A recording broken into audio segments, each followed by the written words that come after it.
네,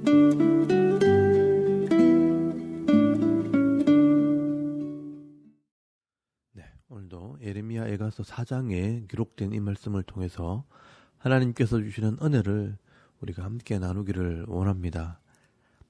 여러분, 이 예레미야 에가서 4장 말씀에는 이 하나님의 말씀에 불순종한 백성들의 결말이 얼마나 비참하고 힘든 것인가 하는 것을 말씀을 하면서 왜 이런 고난이 임하게 되었는가, 그 이유를 기록을 하게 됩니다. 먼저 예레미야 에가서 4장 1절에서 12절까지 말씀해 보시면 하나님의 심판으로 말미암아 폐허가 되어버린 예루살렘의 비참한 모습을 노래하게 됩니다. 예레미야 에가서 4장 1절 말씀해 보시면 순금같이 빛이 나고 아름다운 예루살렘이 빛을 잃고 변질되었다라고 말씀을 합니다. 여러분, 금이라는 것은 변하지 않는 것이지만 하나님께서 치심으로 도저히 망하지 않을 것 같은 이 예루살렘도 망하게 되었다는 것입니다. 2절 말씀에는 보배로운 시온의 아들들이 이제는 아무데나 뒹구는 질그릇같이 되어버렸다라고 말씀을 합니다. 그리고 전쟁에서 살아남은 사람들이요, 먹을 양식이 없어서 굶어 죽고요, 이리저리 양식을 찾아다니는 사람들이 광야의 타조같이 잔인하게 되었다라고 말씀을 합니다. 왜 이스라엘 백성들을 타조에 비유하느냐 하면 이 타조는 자기가 낳은 알을 돌보지 않는 것으로 유명합니다. 여러분, 욥기서 39장 13절에서 17절까지 말씀해 보시면 이 타조의 습성에 대해서 말씀을 합니다.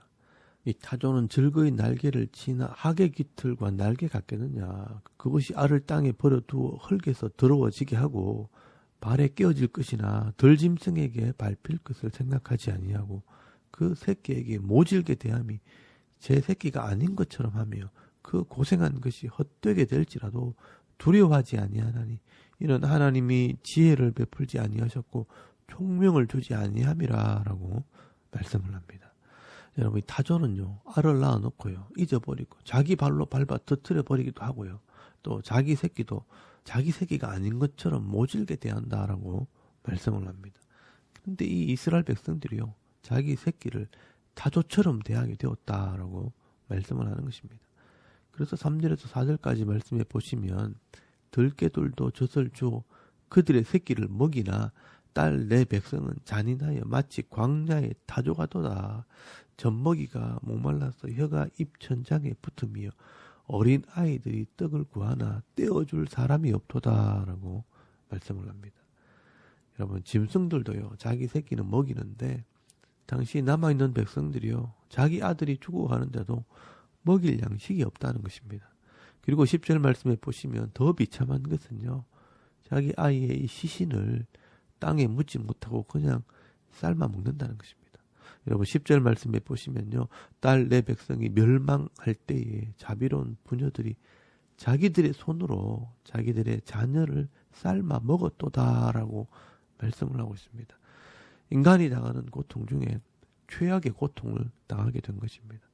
왜 이스라엘 백성들이요, 이렇게까지 비참하게 고통을 당하게 되었을까? 이 사람들은 의아해하게 됩니다. 여러분, 12절 말씀에도 보시면요, 대적과 원수가 예루살렘 성문으로 들어갈 줄은 세상의 모든 왕들과 천하 모든 백성들이 믿지 못하였었도다라고 말씀을 합니다. 지난번에 말씀을 드렸지만 이 이스라엘 백성들이 이렇게 가나안 땅에서 복을 받고 온 나라를 다스리던 나라가 망하게 된 것은 이 하나님과의 언약을 어겼기 때문입니다. 그래서 말씀대로 되었다는 것입니다.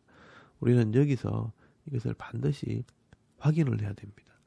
여러분, 레위기 26장 27절에서 29절까지 말씀해 보시면 너희가 이같이 될지라도 내게 청종하지 아니하고 내게 대항할진대 내가 진노로 너희에게 대항하되 너희의 죄로 말미암아 7배나 더 징벌하리니 너희가 아들의 살을 먹을 것이요 딸의 살을 먹을 것이며 라고 말씀을 합니다. 그리고 여러분, 신명기 28장 53절 말씀에도 보시면 네가 적군에게 에워싸이고 맹렬한 공격을 받아 곤란을 당하므로 네 하나님 여호와께서 네게 주신 자녀 곧 네 몸의 소생의 살을 먹으리라. 너희 중에 온유하고 연약한 남자까지도 그의 형제와 그의 품의 아내와 그의 남은 자녀를 미운 눈으로 바라보며 자기가 먹는 그 자녀의 살을 그 중 누구에게든지 주지 아니하리니라고 말씀을 합니다. 여러분, 이 이스라엘 백성들이요, 하나님과 언약을 맺을 때 하나님의 말씀대로 순종하면 이 가나안 땅에서 복을 받겠지만 결국 불순종하게 될 때 재앙이 임하게 되고 적군들에게 포위가 되어 양식이 떨어지고 나중에는 자기 자녀들을 먹는데 남아있는 사람들이 미운 눈으로 바라보면서 그 자녀의 살을 나눠 먹지 않게 될 것이라고 말씀을 하고 있습니다. 여러분, 이 말씀대로 실제로 이 이스라엘 백성들이 이런 고통을 당하게 된 것입니다. 여러분, 예레미야는요, 그 고통의 현장에서 이 기록을 남김으로 하나님의 말씀이 그대로 실현되고 있다는 것을 눈물을 흘리며 보여주고 있는 것입니다. 여러분, 우리가 이 하나님의 약속의 말씀은 하나님의 말씀이기 때문에 변하지 않고 실제로 그대로 이루어진다는 것을 기억을 해야 합니다. 그러므로 어느 시대든 이 약속의 말씀을 믿고 순종할 때 이 말씀에 기록된 대로 복을 받고요. 또 이 약속의 말씀대로 순종하지 않으면 반드시 이 말씀에 기록된 대로 재앙이 임한다는 것을 기억을 해야 합니다. 그러므로 여러분, 이런 비참한 일들이 역사 속에서 계속해서 일어나고 있었고 또 계속해서 일어나고 있다는 것을 우리가 알아야 합니다. 그리고 또 한 가지, 예레미야 선지자는요, 기도하는 중에 중요한 교훈을 기록을 하게 됩니다. 우리가 왜 이렇게 되었는가? 다른 사람들이 이런 똑같은 실수를 하지 않게 하기 위해서 이 당시 이 이스라엘 백성들이 왜 이런 고통을 당하게 되었는지 그 이유를 기록하게 됩니다. 그 첫 번째 이유는 백성들을 바르게 인도해야 할 영적인 지도자들이 범죄했기 때문이라고 말씀을 합니다.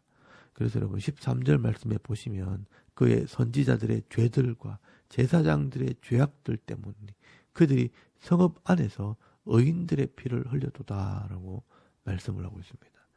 여러분, 여기 보시면요, 이 선지자들의 죄들과 이 제사장들의 죄악들 때문이라고 말씀을 합니다.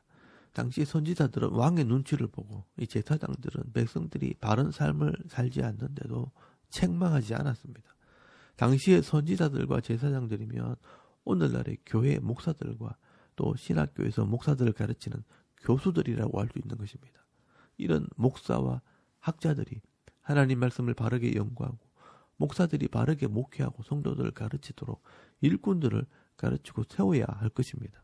그런데 이 목사들이 교회 성장에만 관심이 있고 성도들을 하나님 말씀으로 바로 가르치지 않으면 결국 이 이스라엘 백성들과 같이 똑같이 어려움을 당하게 되어 있는 것입니다. 성도들은 세상에서 어떻게 살아야 바른 삶을 살지 몰라 힘들어하고 고민하고 있는데 목사들은 서로 큰 교회를 맡으려고 다투고 또 교수들은 자기 자리 지키려고 성경을 연구하기보다는 학위만 자랑하고 있습니다. 여러분, 이것은 교회를 제가 비판하려고 하는 것이 아니라 영적인 지도자들이 바로 서지 못하면 결국 성도들이 고통을 당하기 때문에 우리가 바른 영적인 지도자들이 세워지도록 기도해야 합니다.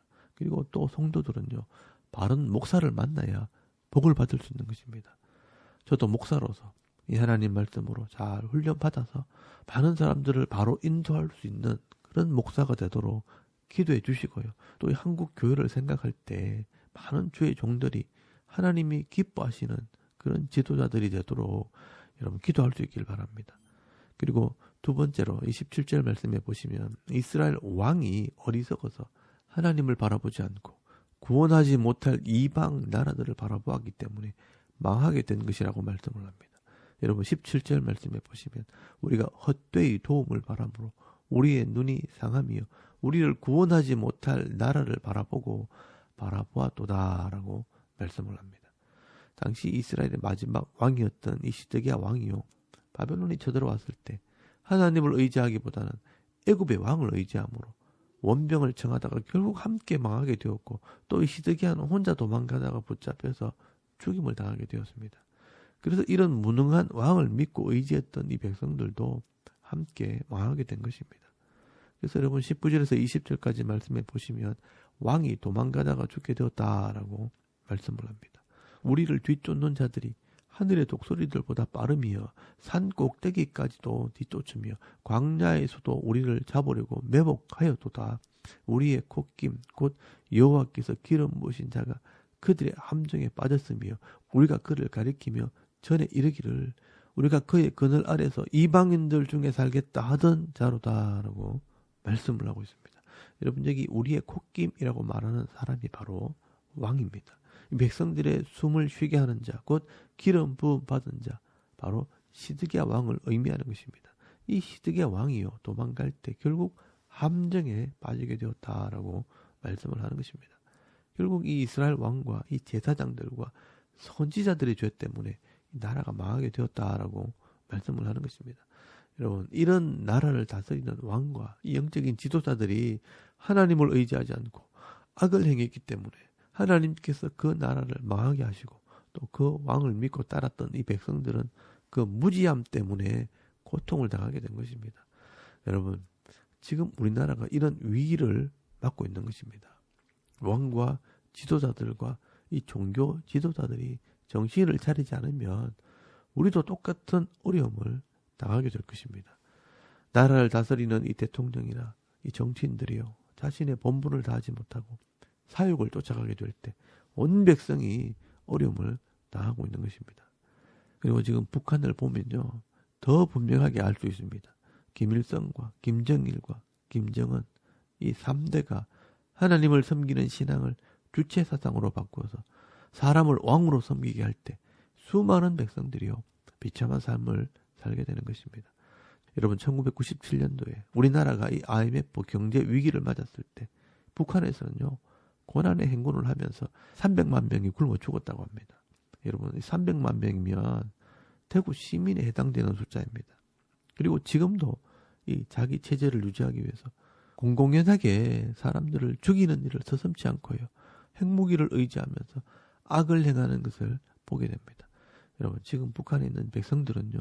어떻게 해서든지 그 고통의 땅에서 벗어나려고 애를 쓰고 있지 않습니까?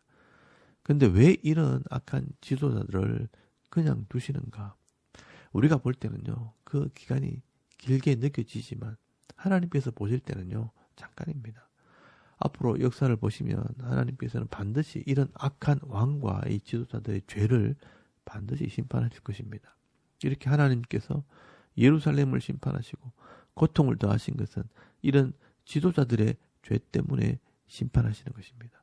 그래서 그나마 믿음 있는 자들을 바벨론의 포로로 잡아가서 거기서 하나님이 어떠한 분인지를 다시 가르치고 또 하나님 말씀으로 다시 훈련해서 돌아오게 하시는 것입니다. 다음에 보게 될 이 다니엘서나 에스겔서를 보면 알게 될 것입니다. 그래서 여러분 22절 말씀에 보시면 딸 시온아 네 죄악의 형벌이 다 하였으니 주께서 다시는 너로 사로잡혀 가지 아니하게 하시리로다 라고 말씀을 하고 있는 것입니다. 지금 이 예루살렘이 망함으로 네 죄악의 형벌이 다하게 되었고 이 바벨론의 믿음으로 잡혀간 사람들은 회개하고 하나님을 다시 배움으로 회복되어 돌아오게 될 것이라고 말씀하는 것입니다.